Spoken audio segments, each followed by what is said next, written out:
So whenever a user makes a request from client to the server, so we should track the state of that particular request and response, right? So assume that we all of are using Swiggy, Flipkart, Amazon, right? Yes or no? So today we'll discuss about session tracking in servlets.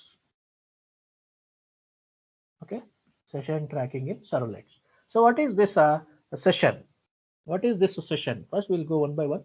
What is this session? So it's nothing but a particular amount of time, or it is a particular interval of time. So it is some interval of time. Interval of time. What is this interval says?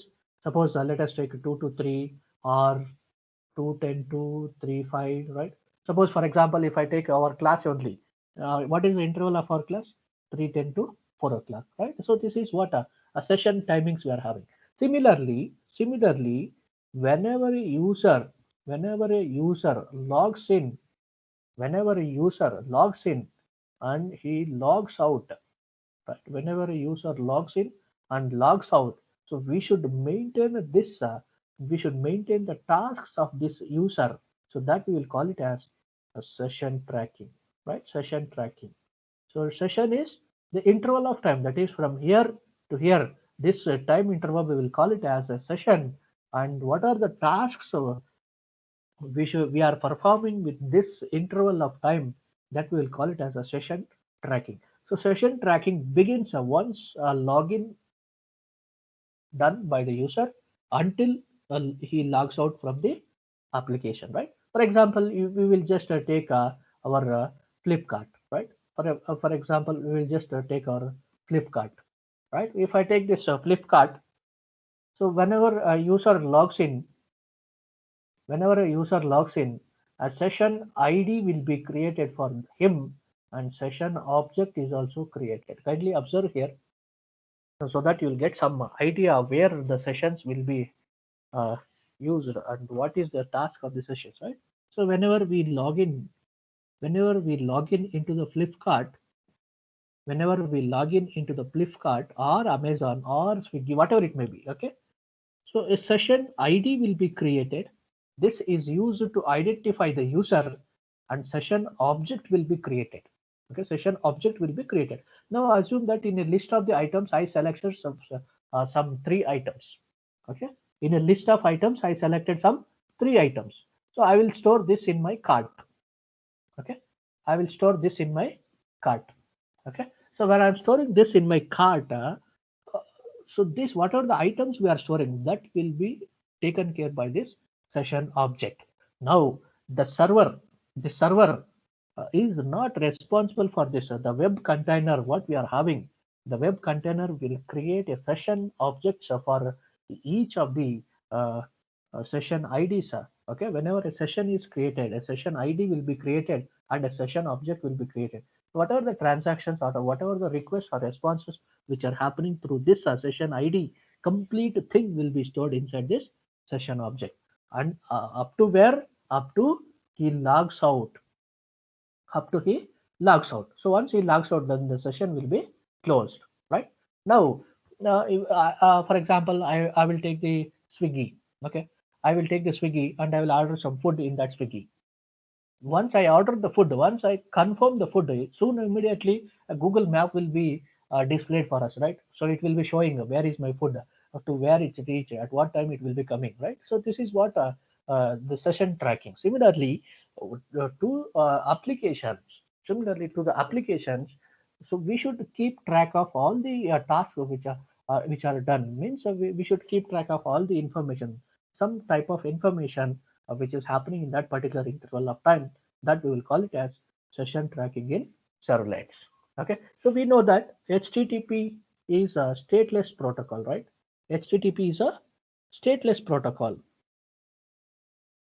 We know that this HTTP is a stateless protocol, means each time the request we are sending, it is different from the old one, right? Each time we make a request, that is each time a client makes a request for the server, each time the client makes a request for the server, then the server treats this request as a new request. Then the server treats this request as a new request. So we need to maintain some state of data. We need to maintain some data, state data to recognize this, right? We need some. We need to maintain some state data to recognize this particular request. Oh, this already has came. It is a continuation of the previous request, which is done by the same client. So how we will recognize? By the session ID. So we should keep track of this one, right? Since this HTTP protocol nature is, it is a stateless protocol, right? It is a stateless protocol, means each time the client makes a request, the server treats this request as a new request. So we should maintain some state information or state data. Okay, so that we'll call it as this session tracking. Okay, that we'll call it as this session tracking. So what are the techniques used for session tracking? What are the techniques used for session tracking? One, we can use we can maintain cookies. One, we can maintain cookies for session tracking. Second one, we can maintain hidden form field. Okay, we can maintain hidden form field. Third one, we can use URL rewriting. We can use HTTP session. These are some of the techniques. Next, we can use this APIs also. We can use okay, session tracking APIs. Session tracking APIs also we can use. So what is this? What is this says? So these are some of the techniques. Okay, these are some of the techniques where we can maintain, where we can use this to for session tracking, right? I hope you understood what is a session. Session is nothing but an interval of time between the login and the logout. An interval of time between login and the logout, that we will call it as a session, right? So once a user logs in, then we need to maintain some type of the data which is very much required for the server to process the subsequent requests which are coming from the client. So that we will call it as a session tracking, right? Some of the techniques are used for session tracking are cookies, hidden form field, URL rewriting, HTTP session, and this session tracking APIs also we can use for session tracking purpose. Okay. Okay, as I told, if I take a real-time example, for example, if I take this as a Flipkart website, okay, let me take this as a Amazon website or Flipkart website. Okay, this is Amazon website. At a particular time, so client 1 is requesting, client 2 is requesting, okay. Similarly, client 3 is also there, okay. So here he also interact with this website. Client 2 also can interact with this. User 3 also can interact with this, right? So here we just observe here. Let me take this is a C1, C2, C3, right? So when you just observe here, 3 requests are coming. We know that HTTP protocol is a stateless protocol, means each time this as the same user, if he is sending a request, it will be treated as a new request. Now this what to do with this web container? Now here what is this web container? Will create a separate ID and separate session object for it will create session object for C1. Similarly, it will create a session object for C2. Similarly, it will create a session object for C3. Now whatever the items we are selecting here, whatever the items which are selected by C1 will be stored here. Okay, and whatever the objects which are selected by C2 will be stored in this session object. Whatever the items selected by C3 will be stored in this particular session object. Like this, a separate session object will be created for each session ID, right? So this task is known as session tracking. Okay, this task is known as session tracking. Now the server or the user, as a user C1, have you ever performed any task of session tracking from your mobile phone or from your desktop, which when you are using this Amazon website? No, just what is our task? Just we will go to that website. We will log in from our credentials. we will select the items. If we are if we need, then we will directly put the order, or we will place that inside the draft, right? Or in the cart we will place. This is what from our side. But at the back side, it should keep some track of information. Which are the objects I am selecting? Which are the orders I have placed? Where is my order? This complete track of information should be maintained. So that is the headache of a web container. Okay, that is the headache of a web container. It will take care of all this session object creation and maintaining some state of data which is required for the server. Clear? Is it clear?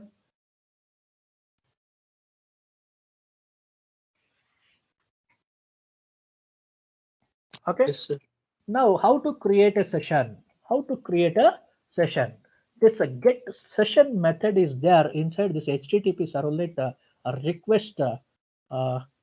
Okay, so we are having something called as get session.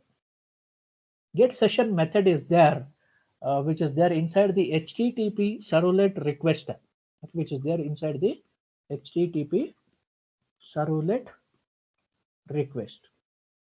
So this method can be used to create a session. If the session is not created, means if that is the first time we are making a request, then a session will be created and the session object will be returned. Okay. If the session is already created,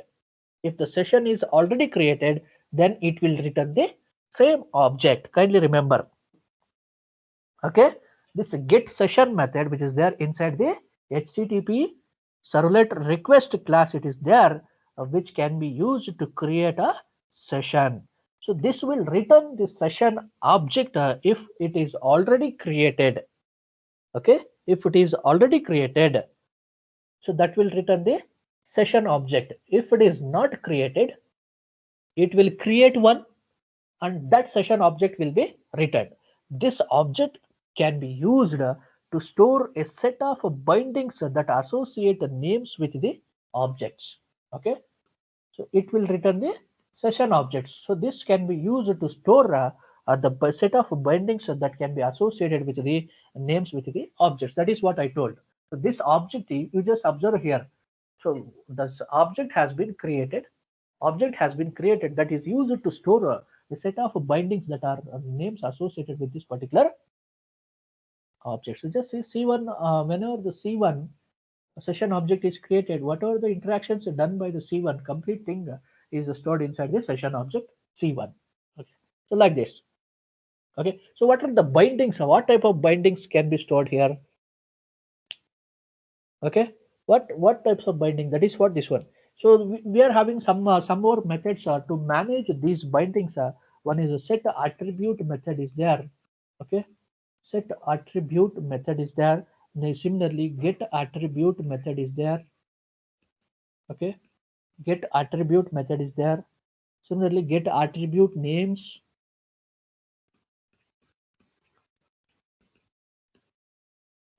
Get attribute names method is there. Similarly, remove attribute is there.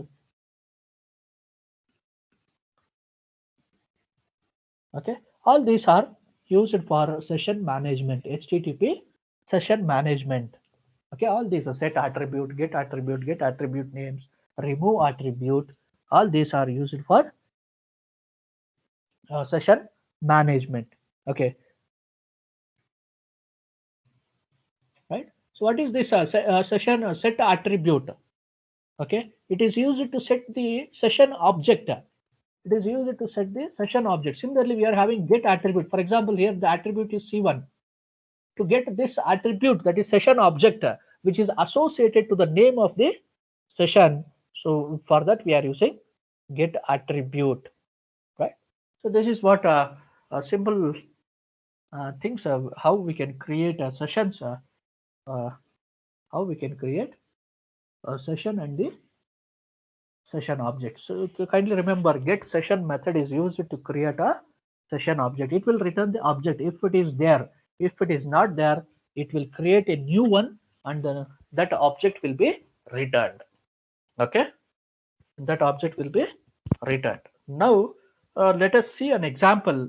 Let us see an example, and let us execute some program so that we can check practically what is happening in a session tracking. Okay, now you just observe here. I have created one. Okay, you can just observe here. I hope my screen is visible. Yes, sir. Okay, you can just observe here what is happening in this particular example, how to create a session. Okay, so here just see, uh, let us understand that from the client he is using get method to send a request. Okay, client is using let us assume that a client is using get method to send a request. So hence we will override the do get method which is there inside the HTTP servlet. Okay, we were overriding this already. We learned this one. Now our task is here. You just observe here. We should create a session. We should create a session. For that we are using get session method. Okay, for that we are using get session method. And here the parameter we are passing it here is true, right? So here we are passing the parameter as true. So it means that so if already session is created, kindly observe my words. If already session is created, then you send the old session object. If not, create a new one and send that object. Okay, if already it is there, you send that one only. If not, create a new one, you send. Suppose here in place of a true, if I give it as a false, then it tells if it is already there, then you send that. If it is not there, don't create a new session object. Okay, if the session object is already there, then you send that. When if this value, if this is false. Okay, if it is already there, you just send that one. If it is not there, don't create. Whereas in the case of true, if it is not there, you create and give a session object. Okay, so this is the difference with this one. So we are using get session method to create a session object. So we have created, since we need to create a session object for a request which is coming from the client, we are using the request object, right? So request object we are using, and get session method will create a session object and it will return.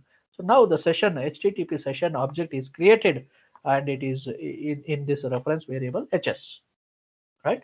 In this reference variable HS. Now let us print uh, the uh, uh, the time, that is from where, what is the last access time, that what is the last access time for this particular application, then only we can track this one, no?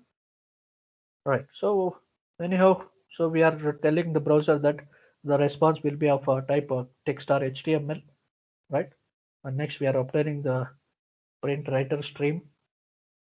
Now you just observe here, just observe here. So we are getting the attribute, means we are getting the session object which is binded to this name date, session object which is binded to this name date, uh, and that we are converting, type conversion is happening here to the format of date, and that is stored inside the variable date, and that is stored inside the variable date. Okay, now so just we are printing that last access time is whatever the value we are having inside the date, we are just putting if the date is not equals to null value, if the date is not equals to null value, that is last access time. Now we should get the current time, the current time, that is what a time interval between last access and the current time, right? So here we are getting the new time, here we are getting the new time, new date and time, right? Here we are getting the new time and we are printing. Okay, so here we are using get session method to create a session object, and we are using get attribute method, right? Get attribute method we are using. Next here we are using set attribute method. Set attribute method to associate the bindings of whatever the value we are having inside this with this particular name, right? Okay, now so the corresponding XML page, just observe. So the name of this is date servlet. You just observe here the name we are giving it as a date servlet, and we are mapping for that one only, date servlet. Here just see class file is date servlet, and the corresponding URL pattern mapping is a date servlet. Okay, now to invoke this we need one simple HTML file that we created here. Okay, that we created here. Okay, now let us go and execute this one. Let us go and execute this. I hope already I have executed. Okay, whenever you are executing for the first time, okay, whenever you are executing for the first time, let us take a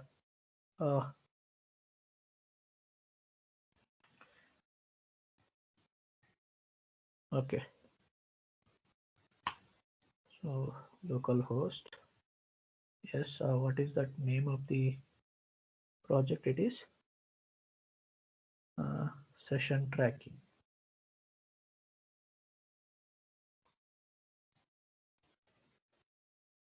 right?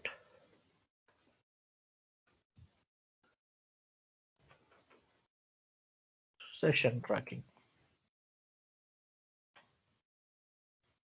Okay, so here in the HTML file we gave it as hi svce, so we are getting the same. Now let us execute the server file. Okay, now let us execute the server file. What is that server file we give? Data date servlet,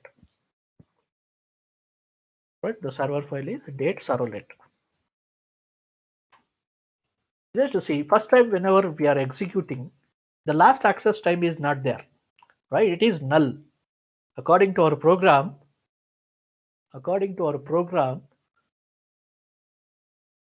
it is null, right? If the date is not null, then only the last access time will be displayed. But for the first time when we are executing this, first time the session is created, right? First time the session is created. So automatically this date is null. So we are not executing this, and we are executing only this part, right? So that we are getting here. So that we are getting here. Next time if I execute the same, you just observe here the last access time as well as the current access time. So the time interval between these two is a session. Okay, so here the last access time is Tuesday, July 13th, 15:36:11, right? And the current is 15:36:59. You just see it is changed, right? It is changed. This is what the time interval we are having. Okay, so this type of the data we should maintain. We will maintain session objects, right? Session objects. Similarly, you can I hope your Amazon, Flipkart, Swiggy, what are the online nowadays or online uh, shoppings are there, or online transactions are there everywhere we are maintaining the session objects, because we should keep track of the complete history of a particular user once he logins up to he logs out, right? Okay,